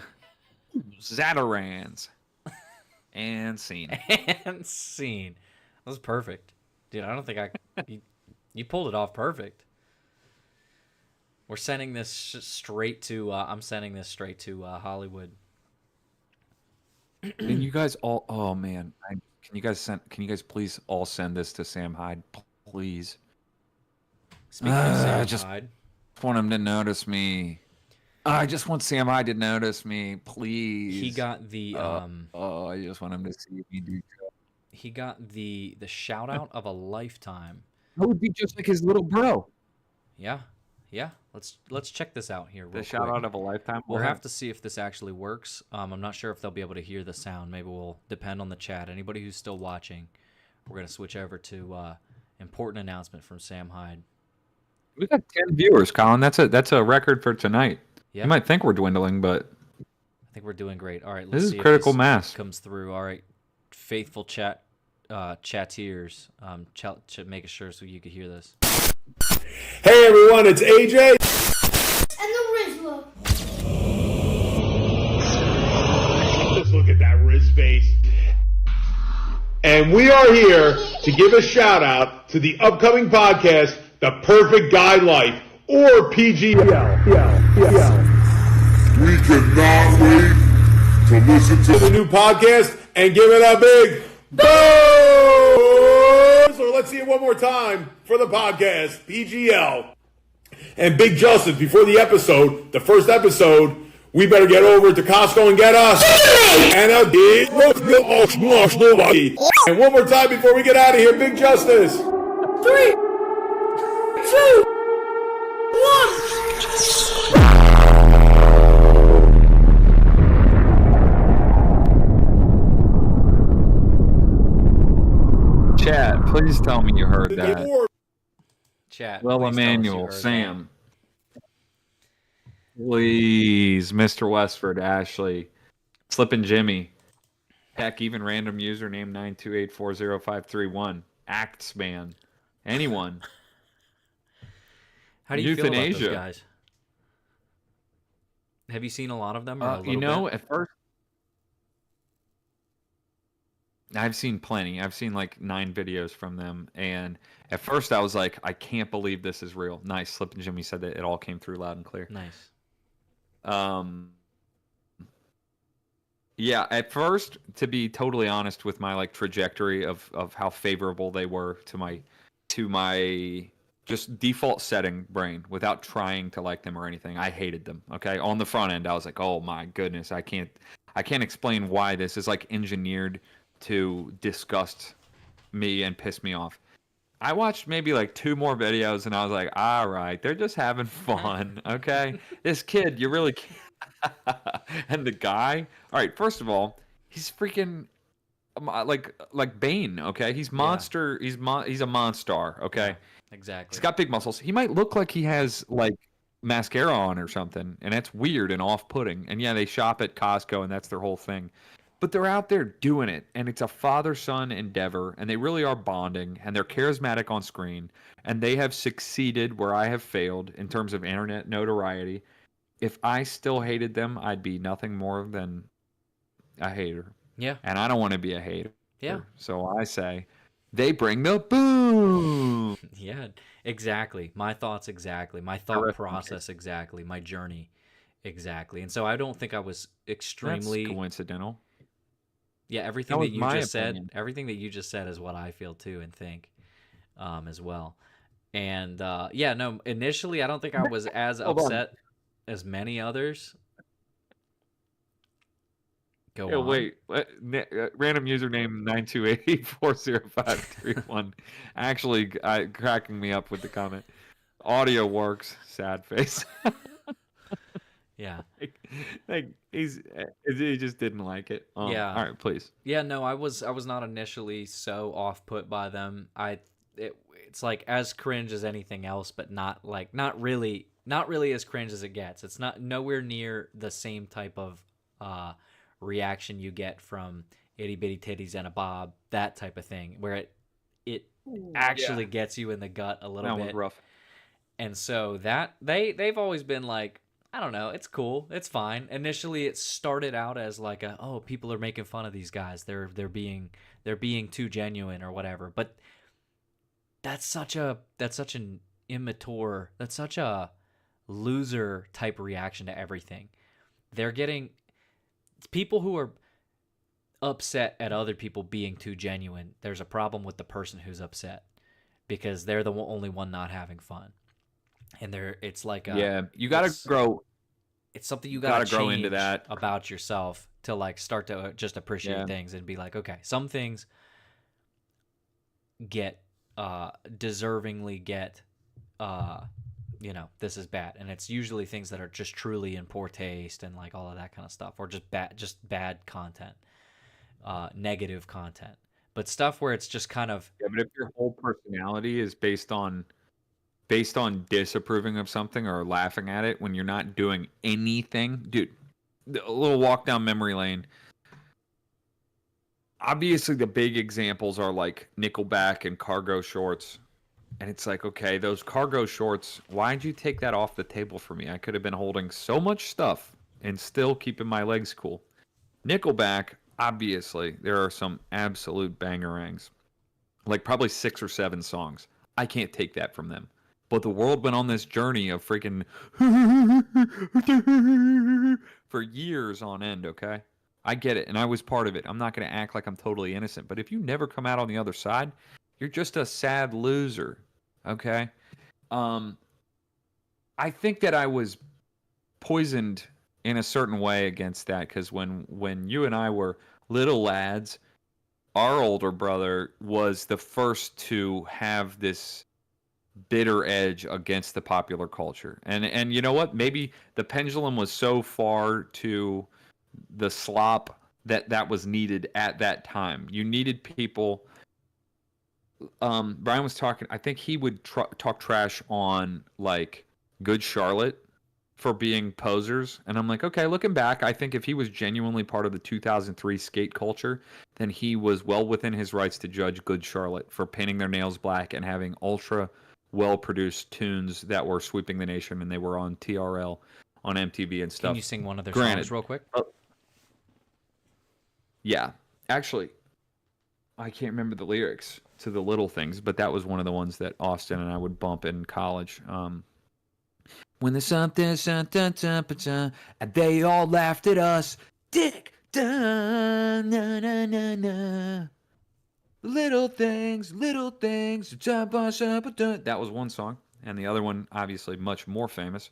Hold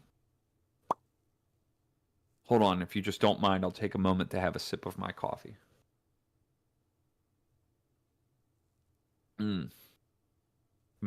My reflection for today is on the song Lifestyles of the Rich and the Famous. They're always complaining. If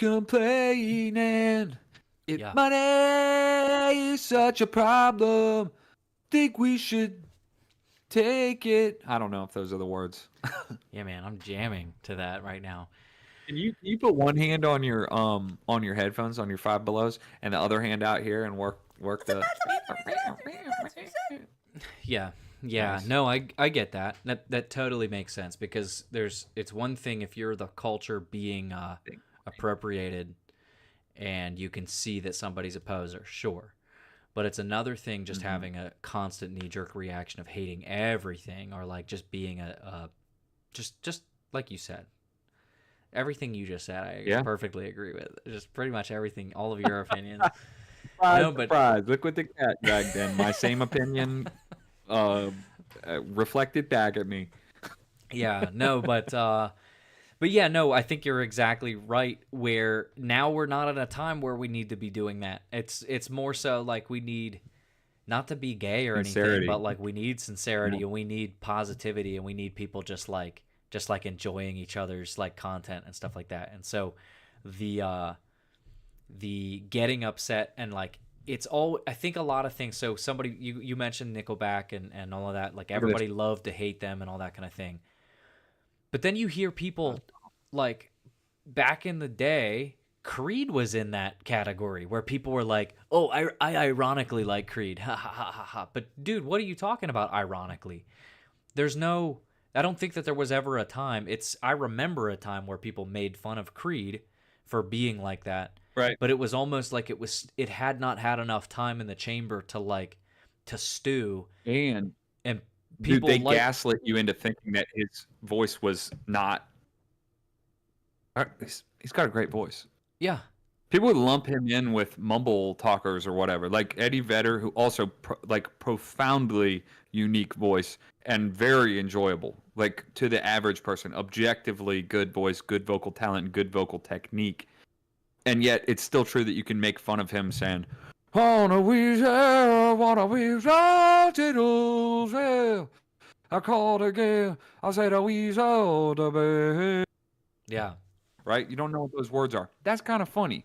but they lumped him in with Scott Stapp, and they acted like Scott had this same mumble voice. No, he didn't. You just wanted something to make fun of. Yeah. When you identify that person in a small group of people, in a small social setting, little ecosystem, you should point at that person and be like, no, dude, you sing. You sing. Okay? You produce hit after hit with religious undertones in the early 2000s when we needed it the most. You know, we couldn't let the terrorists win. We had to hear the heart and soul of this nation coming through the airwaves. You sing. But you can't do that when it's millions upon millions of people and they're all acting as this hive mind, just scoffing. That's all that they're made of. There's no soul in them. There's no core. It's all based on something else. It's all based on cutting something else down. You wouldn't be friends with a person that all they ever did was subvert and talk about, you know, what they don't have or how gay and cringe everything else is. Maybe you would be friends with them. But it's a good reminder.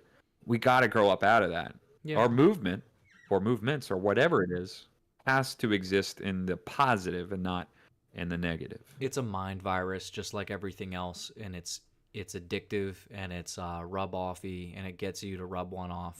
It rubs one off on you, and it gets into your brain to where you're.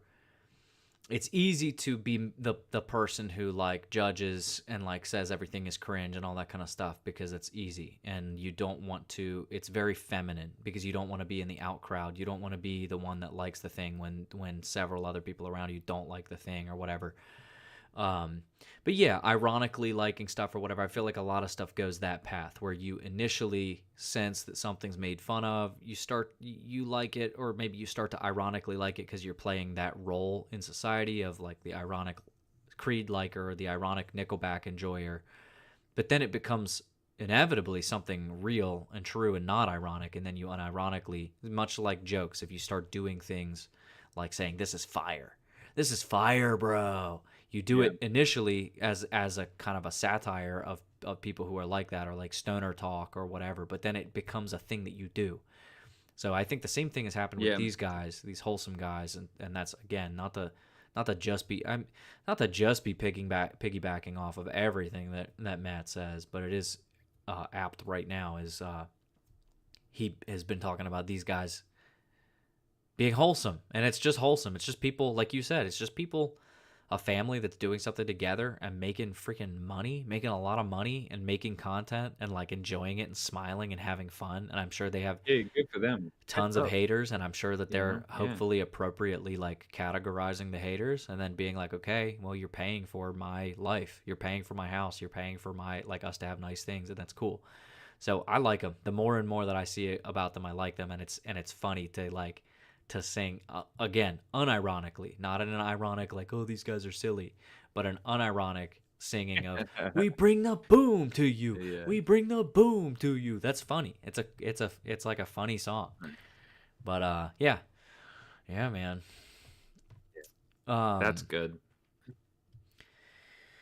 I don't think I have anything else that I want to touch on unless you do. I know we had a couple of other things I wanted to talk about, some other politics and stuff like that, but that boat has already sailed. I'm not really interested in getting right back into that. Maybe if we do another stream earlier next week or something like that, we can talk about. Yeah, we'll do another stream later tonight. Once we catch our second wind, we'll just jump back on. Yeah, we'll be back on around 1 a.m. Eastern. Be sure to tune in. Wait, can I do my my book of the week? I'm just making it up. Yeah. So, Sam, if you're still on, which he might have had to jump because it's past 10:30. I feel like a lot of people, that was probably their cutoff. Sam's lady friend of the past many years, as it were,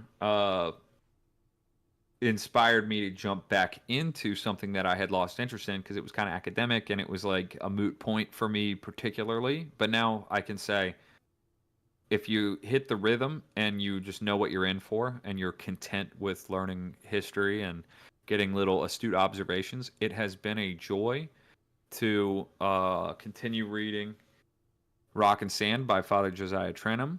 That's why I brought him up a number of times earlier, and he's just great online. If anyone out there who doesn't watch him, I mean, I don't know, his name's pretty ubiquitous in the popular Orthodox American sphere. But Rock and Sand, it's been good. I'm like, I don't know, probably close to halfway through the main section, but it does things more than just sell you on here are the dubious details, the nefarious, wonky little finer points of the history of the Protestant Reformation from an Orthodox view. It does a lot to, if you're paying attention, and you have your thinking cap on, it can help clarify things maybe in your own assessment of worldviews and thought processes and methods and tools and rubrics and paradigms for looking at the theological, anything theological through. It helps to kind of drill those in a slow and steady, like slow burn way. And so I'm very thankful to be reading it. So I wanted to do that. Can you do your book of the week or month or year, and then maybe we wrap it? Yeah, the book of the month for Papa is I'm halfway through 2 books right now. My second go through of The Hobbit by Julkan Rolkan Tolkien, and that one I'm reading out loud to my son and my wife. They're enjoying it a lot. We actually just got to the part where Bilbo and Gollum had that epic. They had that epic riddle battle that they were going back and forth and competing. And if Bilbo lost, Gollum had all rights to gobble him up. Gollum had all rights to gobble him up, to Gollum up. And anyway, so we just got to that point. The other book that I'm halfway through is a book by E. Michael Jones called The Holocaust Narrative. I'm not going to go into too much detail about what that one's about, but it's pretty good. Sacrifice it to say that it disilluminates a lot of the things that a lot of people get caught in the in thinking just because it's forced down your throat all the way up through. Ever since I can remember, I heard certain things that are just truth.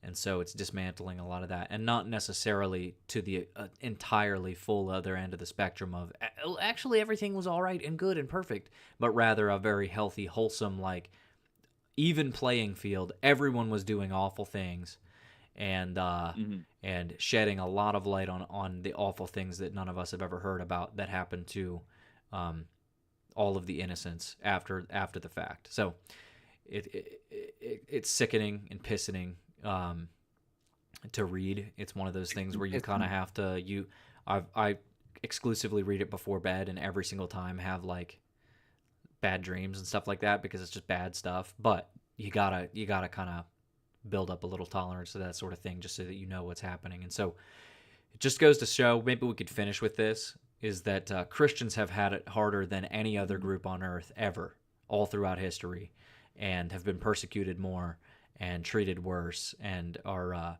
more deserving of sympathy than particularly other groups that get all the sympathy. So, ooh, spicy. I like that. Ending on a little chipotle. Did you know that the chipotle flavor is toasted, ripened toasted jalapeno peppers?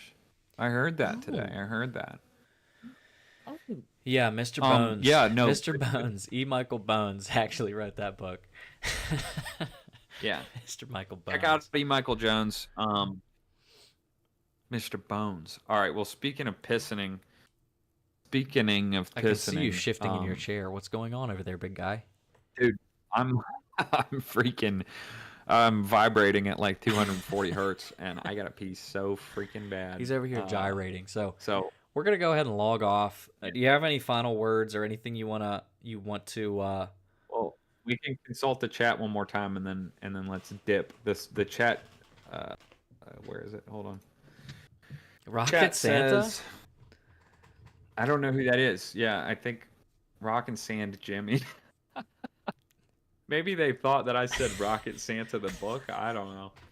Yeah. Do you deny? Well, Emmanuel, I might. I reserve the right to deny. Who wrote the book? Who? Okay, you were already reading these in real time, but I was missing it. Who wrote the Holocaust narrative? Mr. Bones. Yeah. You guys really are freaking great, and thanks for joining us because we didn't know who we'd get to hang out with tonight. So Yeah, it's cool. We have thanks, an everybody. average 8 or 7 to 9 people checking it out, so we really appreciate that. We're gonna get back on the horse. Justin promised a big game, talked a big game at the very beginning of, or maybe on some earlier posts today, just to kind of get your guys' gears grinding. Get your nuts wet. Hey, Get Colin, your can you nuts show everyone breaking. your tricep and then just compare it to mine? Let me get the perfect lighting here. Hold on, that's not very good. How about right here? All right, Steve. All right, bicep time. Let me try to get a good shadow. I gotta get the best I shadow. don't know my right left there. one or my right one. This is where everyone starts dropping like flies. They're like, "Get these guys out of here! Get this Joker out of here!" Yeah, what's your bench press? What's I'll your never What's tell. your PR? Because it's a lot better than mine. It's probably like double One mine. rep PR ever I think was like 255, which puts me in the top 10% of the top 1%. Nice. I think. Nice. And the only reason I do that because it doesn't have a visible, like, it does not actually impact my visible physique, like, in the least, which is hilarious. I don't think. I mean, I still got a pair of like A cups over here, and I'm proud of those. They they feed the kids or whatever. But so Yeah. metaphorically, I don't even have children, but they I could put on a little show for the wife or whatever. Don't put everything I say under a microscope, okay? I'm Under a telescope. You gotta. yeah. No. The point is, I do it so that I can walk into the office every day and know that I can bench more than each of my superiors. I do that because that changes the way that you engage the world. Yeah, for a while I was like I was typical freaking the type of guy that people on Twitter would say post physique, like somebody who has a big brain take on why exercising is actually not, or lifting is, for every big muscle you have is a quote or is a fun fact that you didn't remember or whatever the meme. And but anyway, it used to be like that with specifically bench press being like what's your bench PR? Because I'm like, well, bench press isn't even that. It's not even that, like, it's not very, like, people don't. But now I'm like, all right, I just got to build it up because it's not whatever. But I'm sitting at like 185 or something like that, I think, is my PR, and I've been trying to crack it for a while, but I've got no excuse, frankly. You're cracking. Frankly. All right, let's get the heck off of here. Sam just accused us of being the reason he sleeps in past liturgy tomorrow. So we're now we're bound to we're ethics bound to jump off. All right, thanks again, everyone. It's been a cursed world problems.com. No, come on. It's been the current event by Cursed World Problems. Current event by Cursed World Problems. Thanks for watching, guys. We love you. It truly, bop that like button. It would mean the world to us. It means so much. It helps us so much. Please bop that like button on your way out. It would mean the world. You can already